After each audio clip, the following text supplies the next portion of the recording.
a kilometre and then start fishing where there should be some big fish to be caught. Today I'm using my Nobi Leisure X5.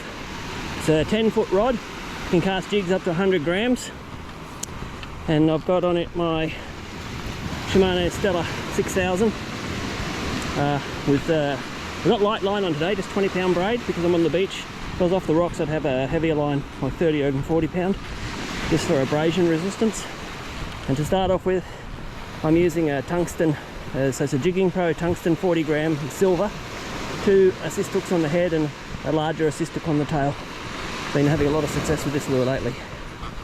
Okay, I'm still using the 40-gram tungsten, although I can only cast it about 75 metres with this rod because this rod's a heavier rod. The sweet spot for this rod is the 60 to 80-gram lures. You can cast 40, but not get maximum distance.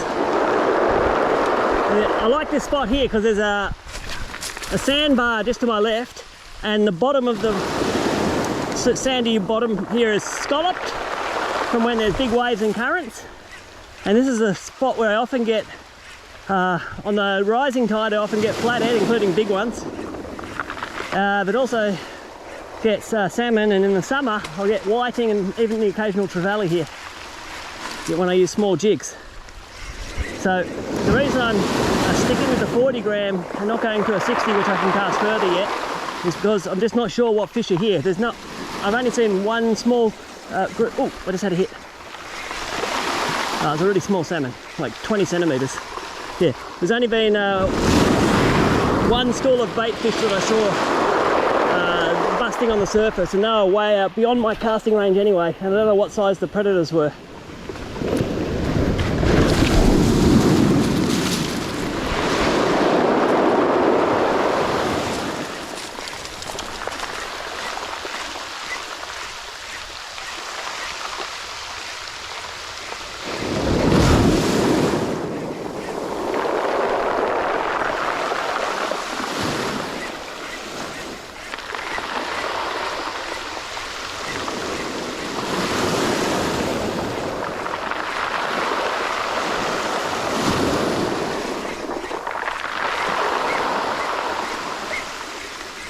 I keep hooking my leader.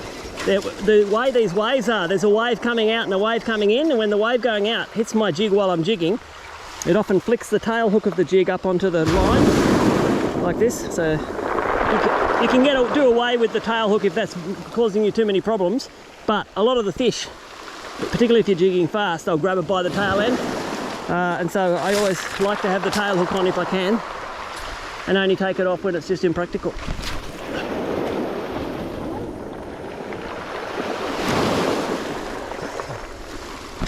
So about 200 metres to my right is where some decent sized fish jumped out when my lure hit the water.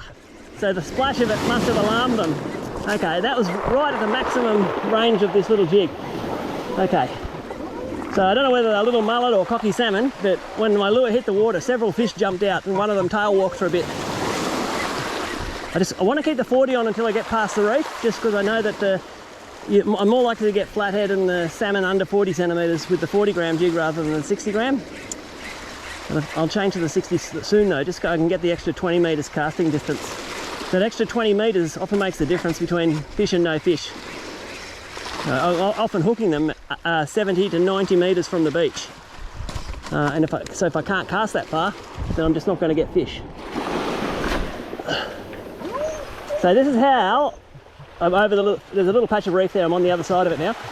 This is how I judge how far I've cast. So I've got the line tight now to the lure. This reel here does almost exactly 1 metre per handle turn when the spool is full. The amount I'm casting is only reducing it by maybe 5% of the diameter of the spool, so I'm still doing about 95 centimetres per handle turn, and so I simply count the handle turns. Each jig corresponds to 1 handle turn. So that's 20, oh, that was a fish. That's 20 jigs I had a hit. Oh, fish are jumping. Yeah, there are fish jumping out there. I had a hit and I can see fish jumping out right over the patch of reef. There's right in line with that ship there. So it's about 60 metres out in front of us. There's a little patch of reef, and that's where my lure landed before when the fish jumped, and I just saw some larger fish splashing over the reef.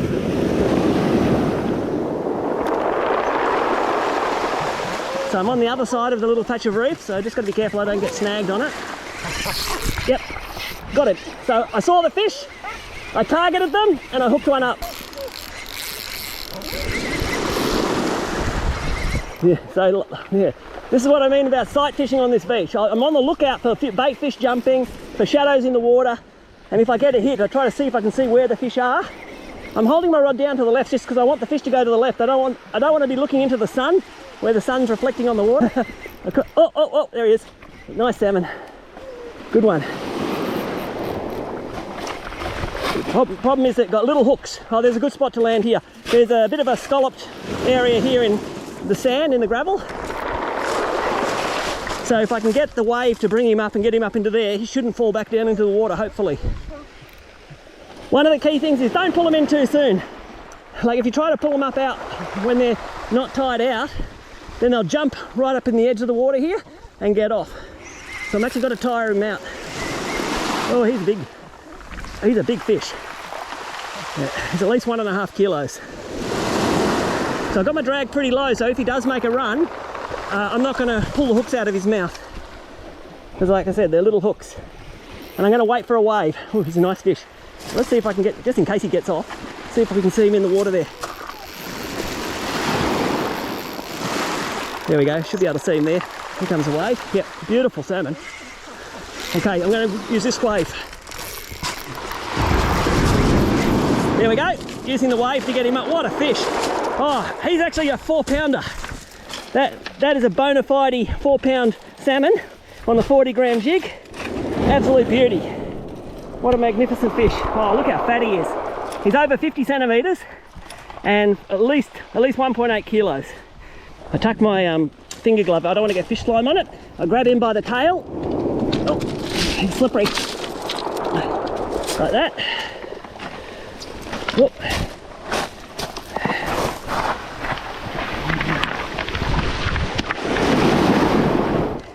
I'm actually going to go straight to an 80-gram jig with big hooks, that one there.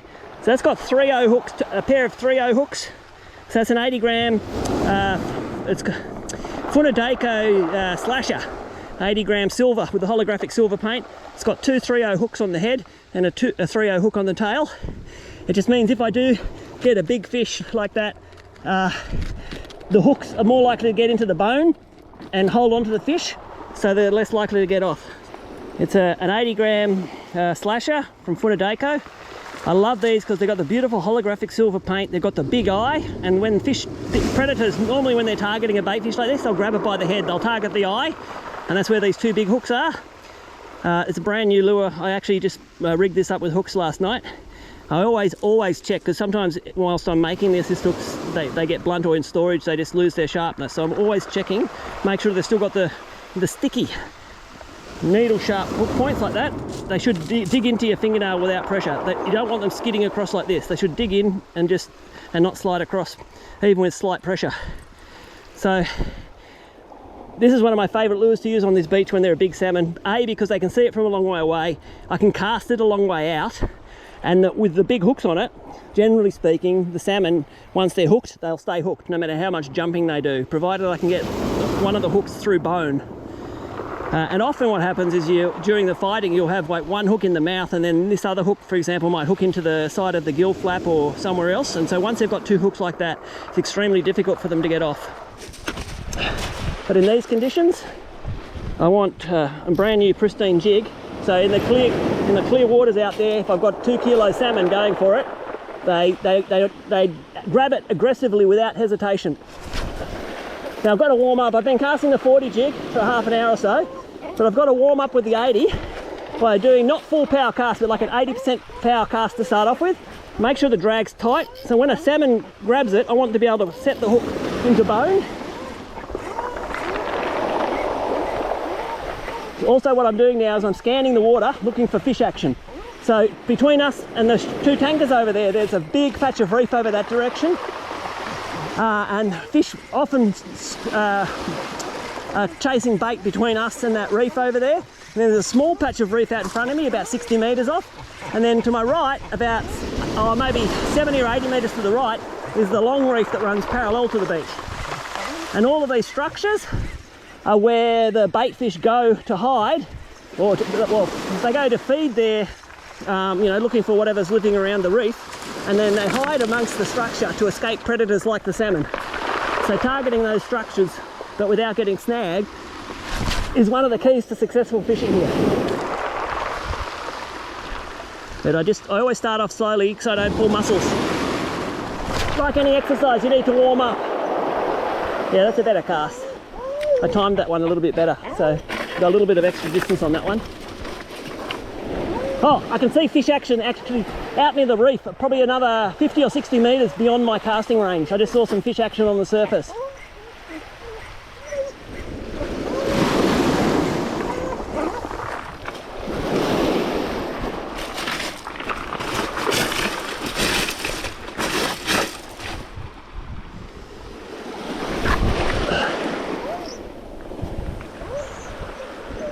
That's a better cast. I'm heading out towards the bigger reef because that's where there's normally more fish action here, just to the left of where I'm standing. And by casting out this way, I don't have to look into the reflections of the sun, which can give you a headache. Just clearing cobbles away from my feet too, because they're hard to step. Oh! Got one. Yeah, I hooked him solidly. That's another big one. Like I said, straight out towards that ship on the right there, there's a patch of reef, and this is where I like to target when I'm standing here. Oh, I just saw another fish, not on my line, another fish just jumped out. Oh. Okay, I've got to turn my drag down now. Oh, I just saw another one in the wave. I just saw a fish straight out in front of me in the wave. This might be a double. It got heavy. It might actually be a double. Or I might have hooked the fish not necessarily just in his mouth. I might have a hook in some other part of his anatomy.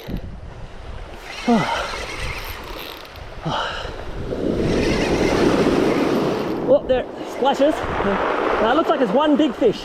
I think at first he was just swimming towards me. And because he was swimming towards... No, it is a double. Yeah, I can see them. Two decent sized fish. Two fish of over a kilo apiece. Just down here in the waves. How cool is that? Look at that. A double of two fish over a kilo each. I've got to be careful if I want to land them. I've got to wait for the right wave, a bigger wave than that. So I'm going to let them sit in the water there with some tension and wait till a big wave comes. Otherwise, when I pull them up, they're liable to, at least one of them will come off the hook probably. Not this way. This next wave coming, yeah, this next wave coming should do, if I can get them up. Here he comes. Here he comes. Holy shit, they're big fish. Oh, I nearly hurt my back then. Look at the size of those fish. Oh my God. Look at that. That big one's a 5-pounder and that one's a 4-pounder. How cool is that? Right, on the 80 gram, she's happy. Whew, what a day. That's why I love the new moon. So today it's high tide at 1 o'clock on the new moon. Okay, I'm gonna get it back in the water now. So I use my forceps here to get the hook out of the mouth of the one that's still hooked. Yep, he was hooked in the bone, in the scissors of the mouth. I don't want to take my rod down with me when I go down to release them in the water, so I'm going to put my rod there. Okay, this is the little one. So this little fish, that's a 4-pound salmon.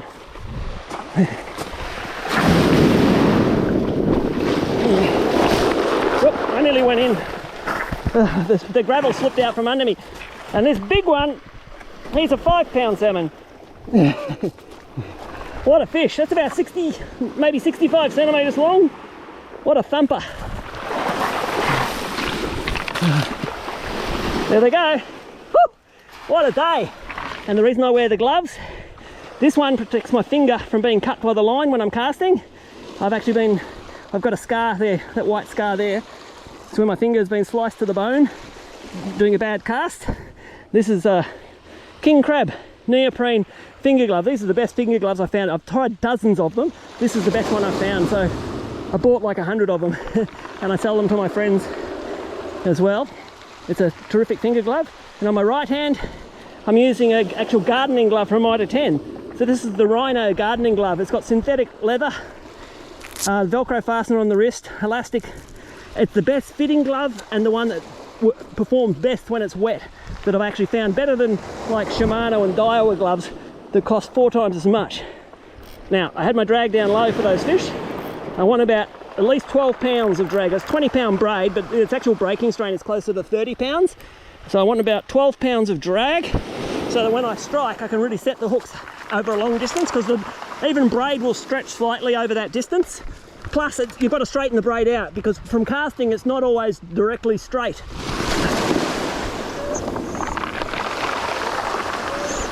I reckon what happened is I hooked the first fish, and then while the first fish was swimming around, the second one came along and grabbed the lure as well, because it suddenly got heavy. And when you hook them at first and they're swimming towards you, it's really hard to tell how big they are, because even 30 centimetre salmon will grab this 80-gram lure. I've only seen like salmon, really small ones, like 15 to 20 centimetres. Oh, fish. So I see how I strike? Like that. And the rod bends, but by doing that, I get the hook into the bone. Now I can turn my drag down. I can turn my drag down now, knowing that the fish is well hooked, and I'm not going to bring it up until it's tired, and then I get a wave that'll wash it up, like this wave coming up now if I had the fish in close. But the fish is still about 40 to 50 metres away. Oh, it's another good fish. Oh, it's not as big. So it's more like maybe a kilo, not the like 1.5, 2 kilos. Come on, let's see if I can get this wave. There we go. Yeah, so that one's probably under a kilo. It's probably just under 2 pounds, so about maybe 900 grams. Could be just on a kilo. I had 4 casts without a hit, and then on the 5th cast I just hooked another fish. It's just out there's a little patch of reef where I got the 2 big salmon earlier. Oh, jumping. So this one's not as big. It's probably about the same size as the one I just released, about a kilo.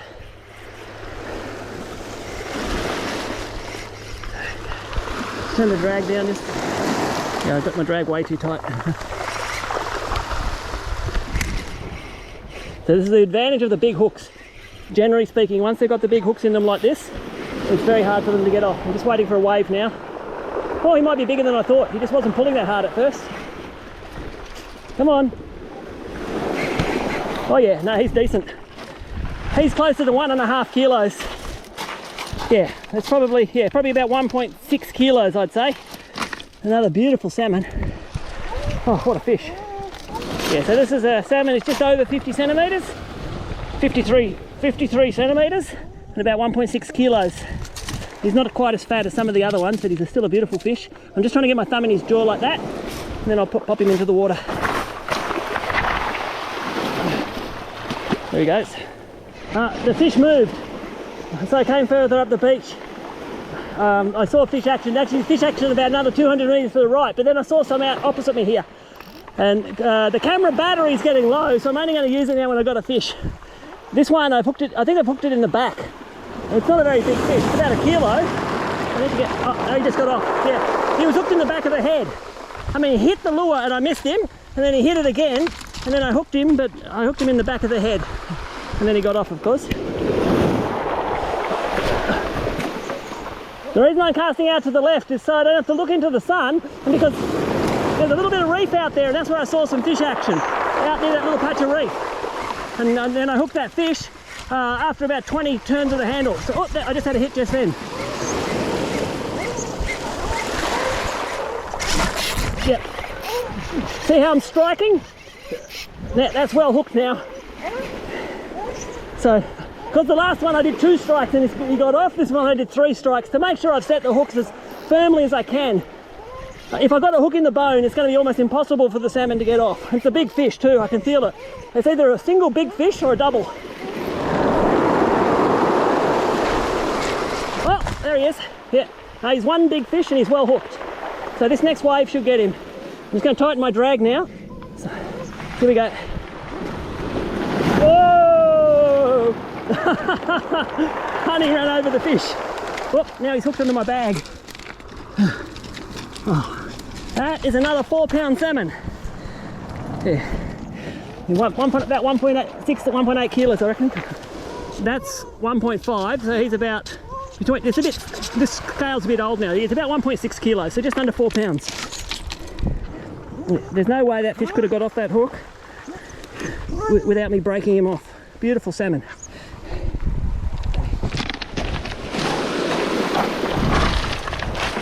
There he goes.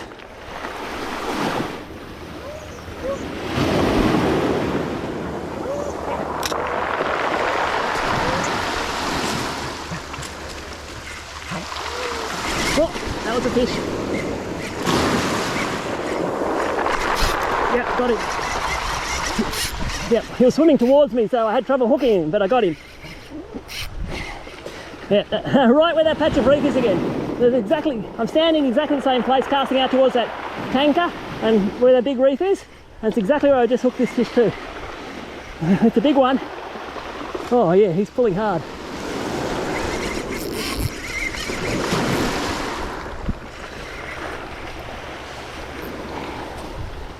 Oh, and I'm tired now too. When you're not used to it, and I haven't caught a lot of big fish like this for a little while, it's hard work. Oh, that was a big splash. This might be the biggest fish of the day. It feels heavy.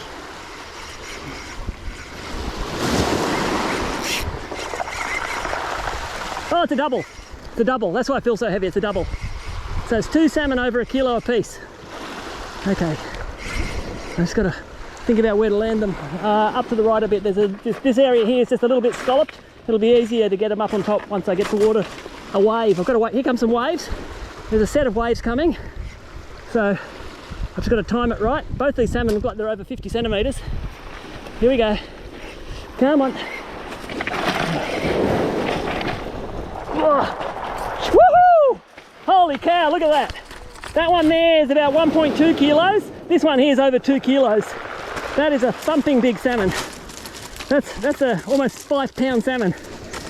Oh, what a fish. So that little one is probably just under 3 pounds. And so I just released the salmon. One was about 3 pounds and the other one was about 5 pounds. And because I'm bashing around on the rocks a bit, this hook is the tail hook, and it's lost a lot of its tinsel. It had like tinsel like that to start off with, so it's been chewed on a bit, but it's not sharp anymore. It must have bumped into a rock.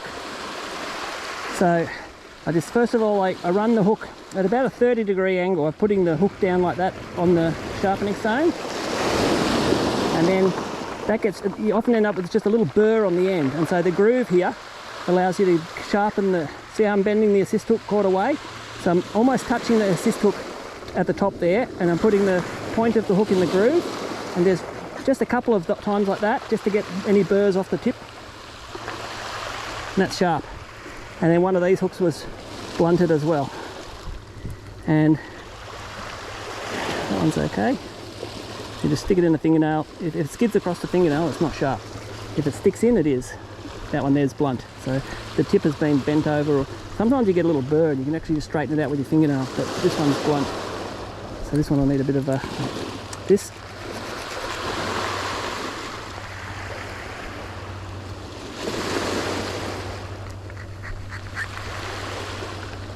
Yep, that's nice and sharp now.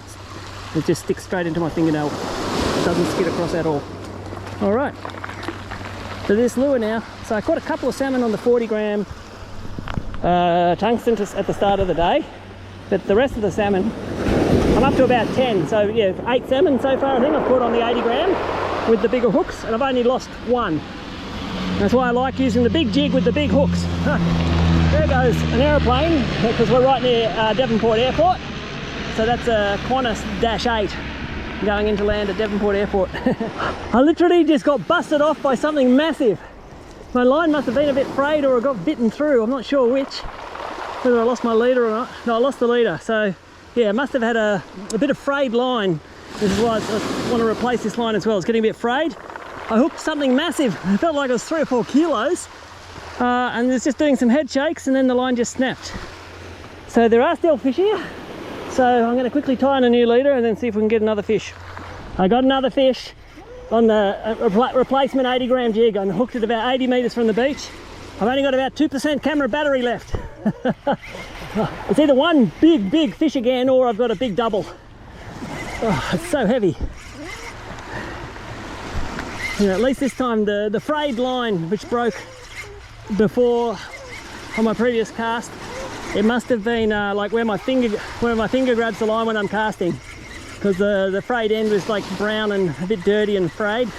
I wasn't paying close enough attention. If I'd been paying closer attention, I would have replaced it. Yeah, cut off the damaged part of the line. Yeah, this is a good fish. Either one big good fish or two. Not sure. Oh, that's one good fish. Okay, here the problem is here the beach. It's steep, and there's no way I'm not likely to be able to get the fish all the way up to the top because the water level's dropped as well. You see. I'll just wait for a wave.